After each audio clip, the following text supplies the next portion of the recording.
4 o'clock, and call the meeting of the Kerrville Economic Improvement Corporation to order. And Kelly has volunteered to lead us in the invocation. You'll bow with me. Dear God, we thank you for bringing us here together today. Thank you for getting this group of people who care about our community and want to do what's best to move our community forward into the future. Thank you for the resources that we have with staff and with the funds that we are allowed to make important and critical decisions for our city. Please watch over us, guide our decisions and thoughts, and continue to bless our community. In your name we pray. Amen. Amen. Amen. Do we have anyone registered for the Citizens Forum today? No, sir. Okay. Moving on to the agenda items. Agenda item number 4, approval of the minutes of the meeting held on June 20, 2022. Do I hear a motion to approve? So moved. Second. Moved and seconded. All in favor? Opposed? Motion passes. Item 5, our monthly reports. We'll start with our EIC project status update. Michael, please. Members of the board, thank you so much for taking the time today. So it's the same list of projects that we have each month. Tranquility Island electrical infrastructure, I think that one's probably, that one was mostly done by the time we got to the 4th of July, in conjunction kind of with the trails leading up to it. There's a few punch list items that I think Kyle still has to get through, but the biggest one is the easement from the general land office that we're working through. That's with the state. And so that's just kind of a formality. So that project's doing really well, and real excited about all that to come. Airport improvements for any of y'all that got to go to the airport's annual meeting. They had a lot of really good information on there. There is quite a few projects that they're working on. This Curve Airport Improvements Project, working on that horseshoe building, that's in their list of projects and their requests. It's still kind of to be determined. A lot of things have changed over the last few years, as we all know. I think the biggest one being the economies of scale have kind of shrunk, for the dollars that they can get. So I think what we're trying to push them towards is a lot of in-kind services, grant dollars, going after those kind of things as a first recourse and seeing what they can get with that. Let's see, Killdeer Mountain Manufacturing. I'm happy to report that the lawyers have finally finalized all those documents for Killdeer, and it's in their hands right now. But Greg has signed off on our portion of it and sent that stuff over, so it's back in their hands, and hopefully we'll have the finalized versions of that for recordation, and they can close on those loans and start building and doing all the renovations to that property. So super exciting news, and as fast as we can get them to move, that's going to be a good thing, because they have said Boeing is kind of talking to them about how many people they can get on board and how fast they can get them going. And Peterson Regional, not a whole lot to update on that one at this point. So with that, if y'all have any questions, happy to answer. Okay, thank you. Yes, sir. The next item 5B will be our monthly financial report. Hello, good afternoon. Let's see here. Okay. So we're going to discuss the June 30th, 2022 financials. And here on your first slide is your statement of activities.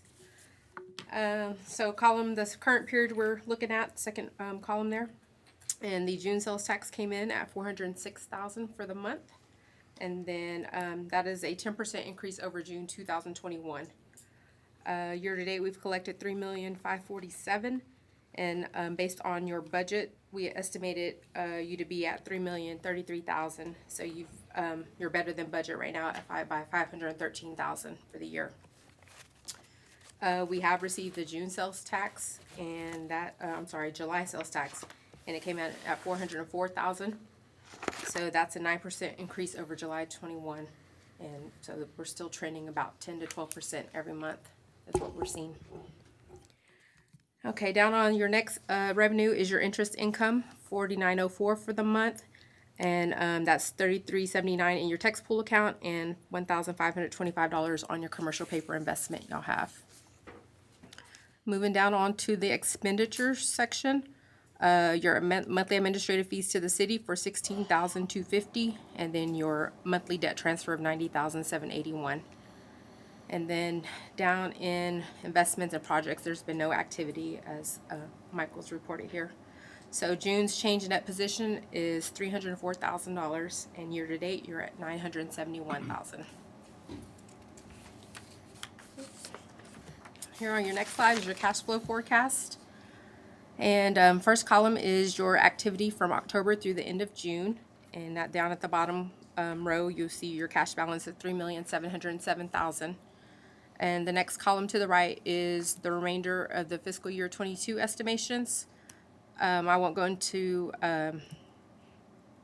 details full on those. We finished updating those as the trends come in for the rest of the year. And then your last four columns to the right are the 2023 budget projections. Julie will discuss further those budget line items on the next presentation. So down at the bottom, you'll see your potential cash balances for cash flow for consideration on projects and whatnot in the future. So that's kind of where we're sitting at for the moment. And last slide here is your financial analysis. The first one is your project committed balances, 1.9 million remaining on those commitments. And then second chart is your sales tax revenue.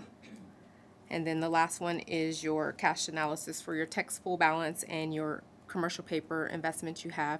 So tax pool was earning 1.20% interest for the month of June, and today it's at 1.62. So it's kind of moving along there. The feds do meet this month on the 24th through the 26th, and we hear they're possibly looking at another 0.75% increase. But we'll have those updates as And they what was happen. the commercial paper paying? You remember? 185. Well, they're getting pretty close now. Yes, sir. That's And that will mature in October. Yeah. So at that time, we'll decide if we want to reinvest in something else, see what the rates are, or just depending on where your cash flow is at that time. Okay, that's all I have. Any questions? Is the 2015 debt, is that a 10-year debt or 20-year? 2015, that was the River Trail, Yeah, and that was 20 year. 20-year, Yes, sir. so 2035 maturity. Correct. No, these are all current. Any other questions from anybody? Thank you very much. Yes, sir. Can y'all hear that? It needs to be a It's little- kind of low, right? I can't even hear myself.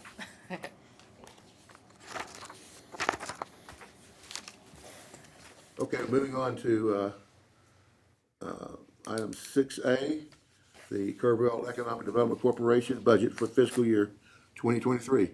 And Gil, congratulations on the board. Oh, thank you. That's very nice, Thank you. very All right. good. Actually, gonna touch on that here in a little bit, but thanks, Mr. Chair, members of the board, Gilberto Salinas for the Kerr Economic Development Corporation. And I actually feel like I need to apologize because I walked out with a tie about 20 minutes ago, and then I just took it off. I'm like, that's it. It's hot. You don't need to apologize for that. Okay, so before I start on the budget, I wanted to review the two documents that are in your packet, and that's the actual letter to the board that lists some of the accomplishments. So we hosted the Workforce Commissioner, Brian Daniel, earlier this year, and that led to different initiatives, specifically with some of the local school districts and what have you. Again, working with some of our local expansions, supporting the airport, and working the Rice aircraft deal as well. Launching the Business Innovation Forum, so on and so forth. And then, one of the most important functions that we have as an EDO is being able to convene and bring together the different industry leaders, our top 15 employers, top 15 to top 20 employers, specifically discuss current issues, challenges, and what have you. And again, Mr. Chairman, we were recognized for that award, and that was through the Texas Economic Development Council, and it was presented by the governor's office as well as the Texas Workforce Commission. And then the other document that you have is the actual summary outline for the strategic plan, and that was a result of the stakeholder retreat that some of you all attended. And it's got some of the initial findings there, and it's not a surprise to some of you, some of the things that are in there. But they did note that, in the 3 years since we had the last stakeholder retreat, which is when I first started, that we actually now have an EDC engine in place with different systems and processes as far as generating leads, visiting with local companies, addressing some of the local issues, which obviously is a workforce. And being proactive. So they did note that, but that now that that's been established, it's time to really take it to the next level. So that's one of the recommendations they're going to have in their final strategic plan in the next couple of months. Looking at collaboration and being the convener for key organizations and leaders to work on some of these trends that have a huge impact in our area. And the top 3 challenges that they listed, again, it's not news to us, but availability of workforce. So we'll be working with them as far as coming up with some of the strategies, and that's a core of what we're focusing on now. Developing our local workforce. Do we need to import people? If we do, how do we do that? Do we upskill the local population? And then also stopping the bleeding, because their research shows that we're losing a lot of talent, a lot of young talent. So how do we stop that? And at some point in time, reverse that as well. Homes, its availability and affordability. We will not be taking the lead with this. I mean, this continues to be the city and the chamber, but we would be in a support role and coming in with some additional strategies with that. And then the other one, I was a little surprised about that, but they did put this one on the list, saying like your resistance to change from the NIMBY people, as far as not in my backyard.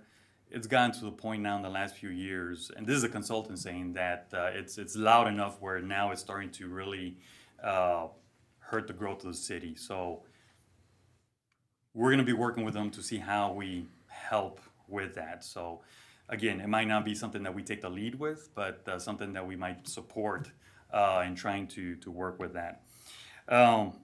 Okay, so moving on to the budget, we're coming in with the same request, which is $312,000 from the EIC. That's $62,500 from the county, city, and K-Pub each. So that's 11% from each one of those entities from the budget, and then 67% from the total budget. That's from the EIC. So it's a total of $500,000 with all the 4 stakeholders combined. Same budget from last year, and going back to fiscal year 2021. We were at $400,000, and we had taken a voluntary cut, 20% cut. So we were at $316,000, and that's because of COVID. We were getting a lot of calls in the office from small businesses, and our advice was, well, you need to tighten the belt and pivot. But then we're like, well, we need to do the same thing. We need to be an example as well. So that's one of the reasons we did that. But we actually got busier. We're still tying up loose ends with the Killdeer. The governance team was coming in with certain projects. We were launching other things, so we didn't stop. And we were running with a very, very small budget at the time.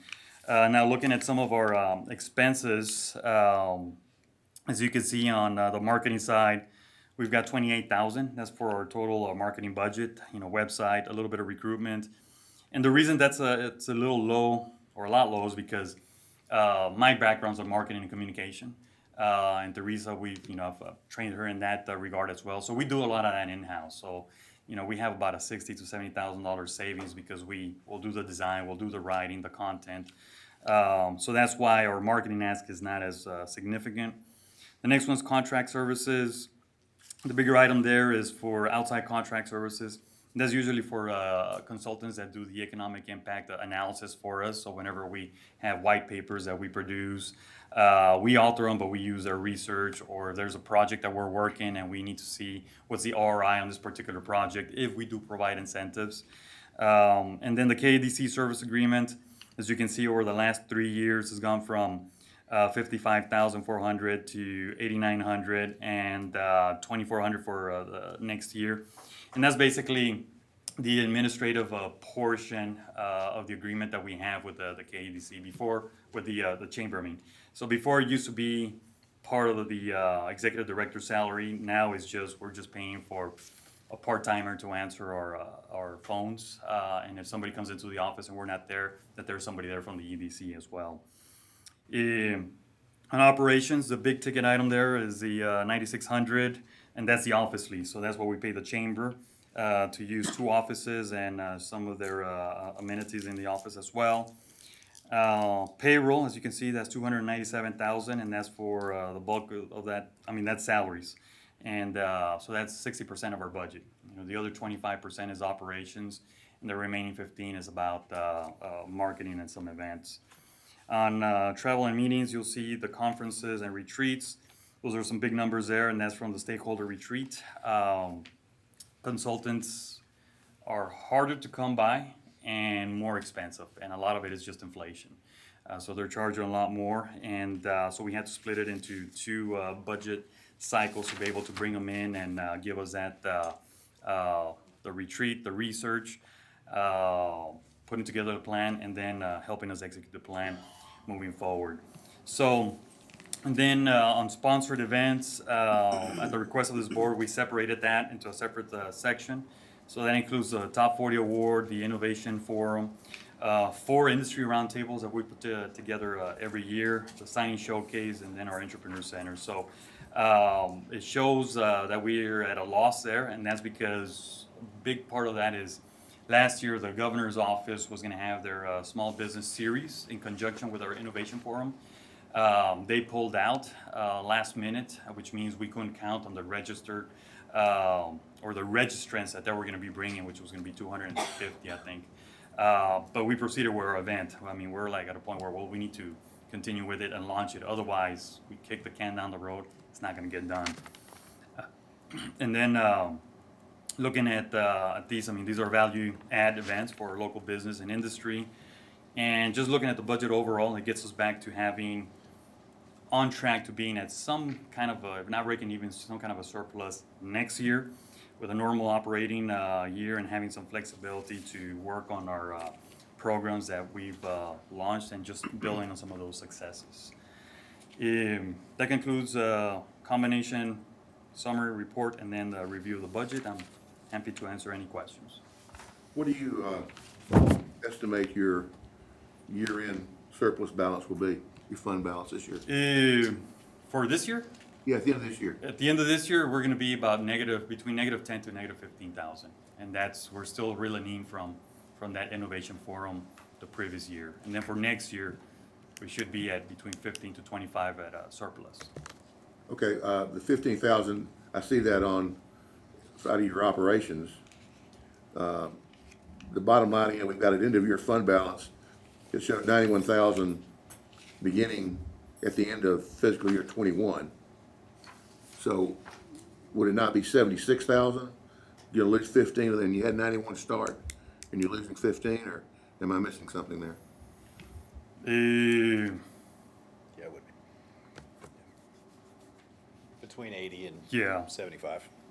70, between 81, 8 and 76, if it's 10 or 15, depending. Is the projected balance? Yeah. Okay. Any questions from the board on the budget? Okay, Gil, thank you. Okay. Thank you. I do have one thought. Just as hopefully in coming years, there's continuing to be a little bit of surplus. Are you looking to build in another potential line item where you can move some of that surplus so it's not just sitting and it's designated for a certain purpose, so it doesn't just continue to sit in a general fund? We really hadn't thought about that since we haven't been in It's that probably a position, couple of years away. Yeah. That's just something that I know that on a bigger scale we're doing as a city. We're trying to be more mindful of those numbers and putting and designating them in certain categories. Can we Appreciate talked that. about it and figuring out kind of a fund balance policy recommendation from our side that would, work for them. Okay. I know that we've done that with, talked through that with the airport board, right? And something akin to that, a 5% retainage or a 10% retainage, whatever, seemed like a good way to Yeah. kind of mitigate that each year. Yeah. 'Cause Well, that was, I also know that in the past when there was fund balances, We were asked to spend it down. well, no, we just cut our contribution back. Right, that's what I mean. I mean, Yeah. if you're looking at either having savings through budget or you're looking at, you know, having a small surplus at the end of the year,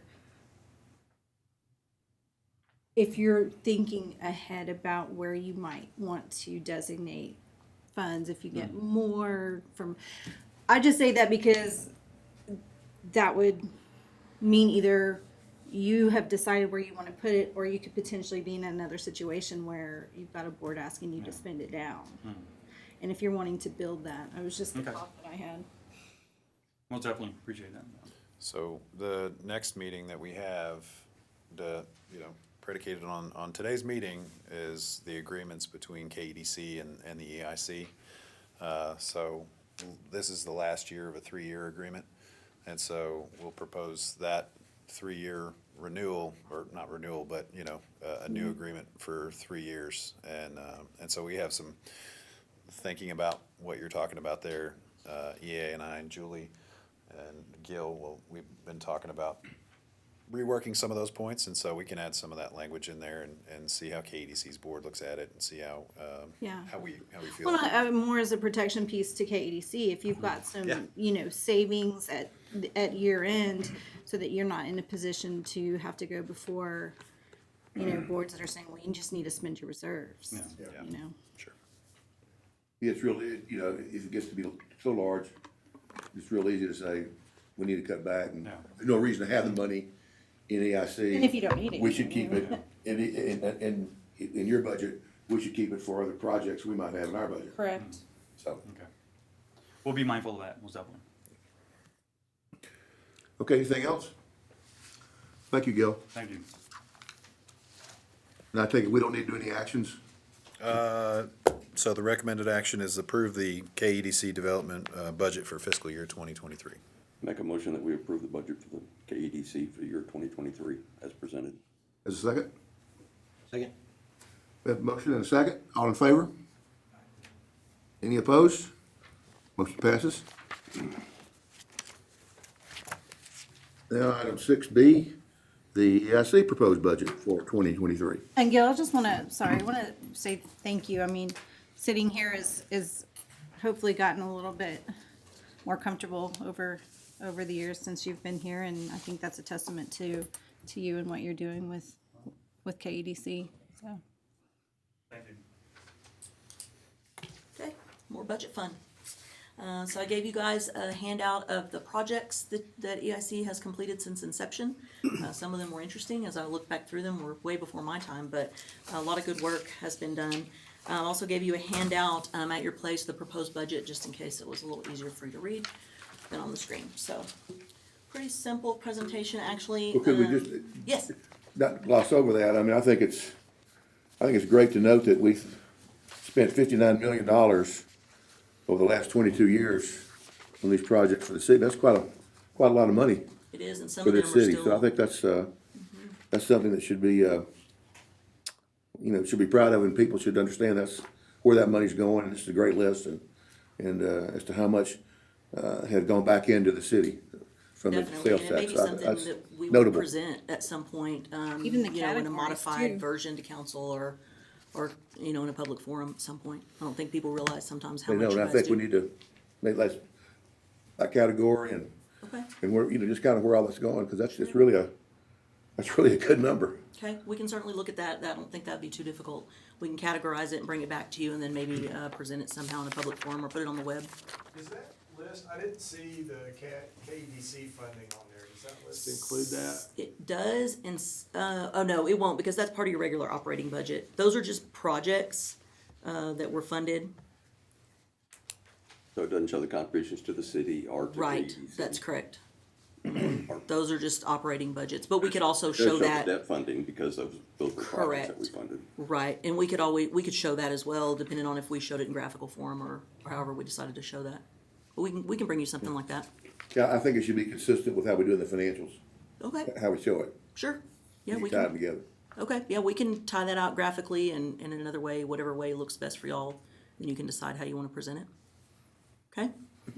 So proposed FY twenty-three, budget, split these up by, revenues and expenses, just so we could talk about it a little bit in detail. So revenues for EIC, as we know, includes your 4B sales tax, and a little bit of interest revenue each year. And, you know, we've done a little bit of different investing, when the rates got really low. Fortunately, they're coming back. I expect to see that commercial paper probably level out with what current rates are gonna do. So maybe by the time that matures, we'll actually have a better investment opportunity. So we'll just have to see.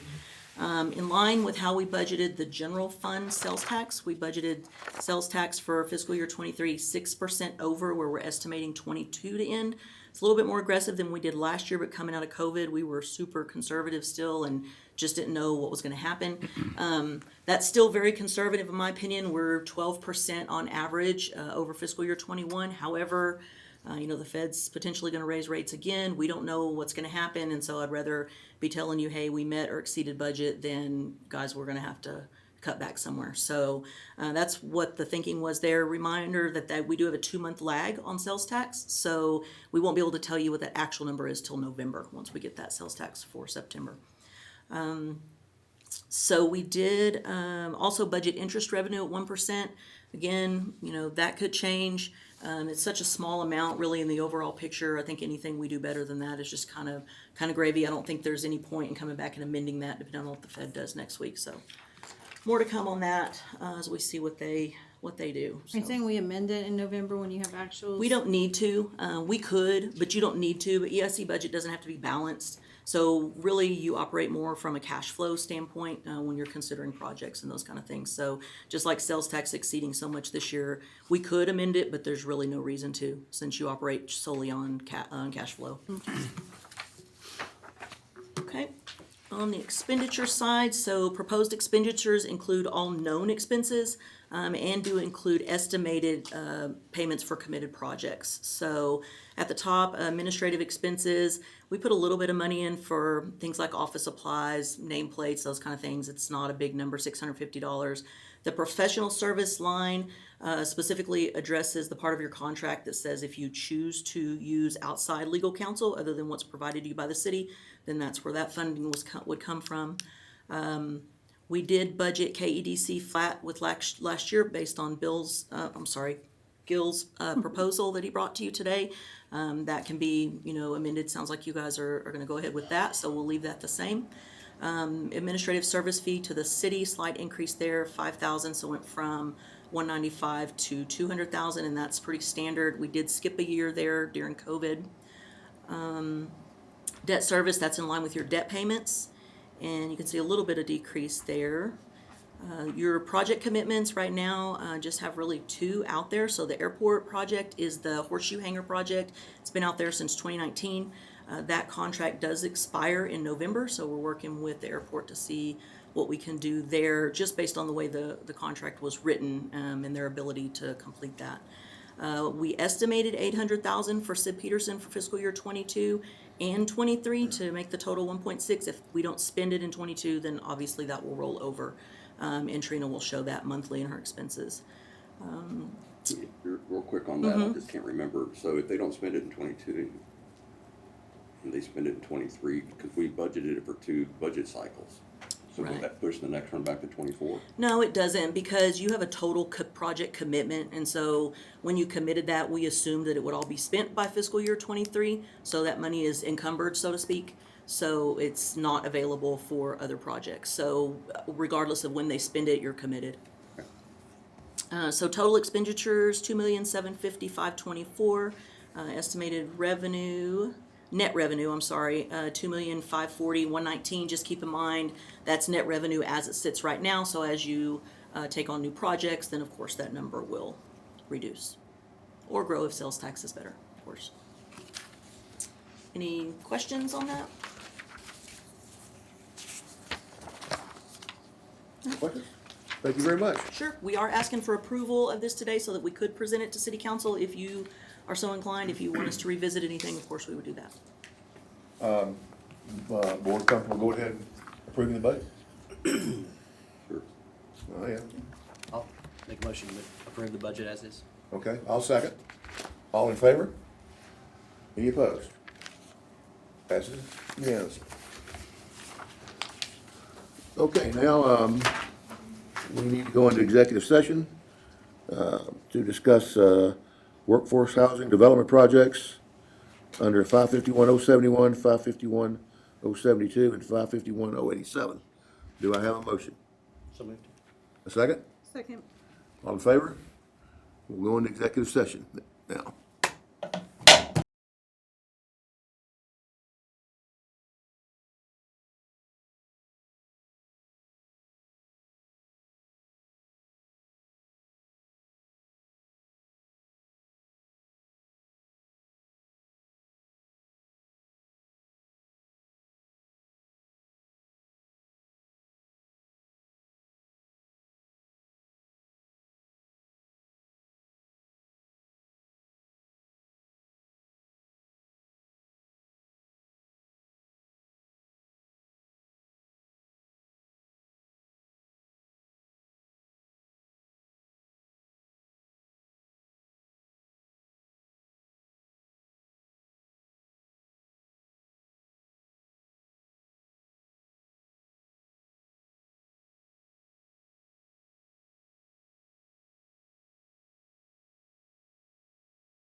Okay, it's 4:49 and we are out of executive session.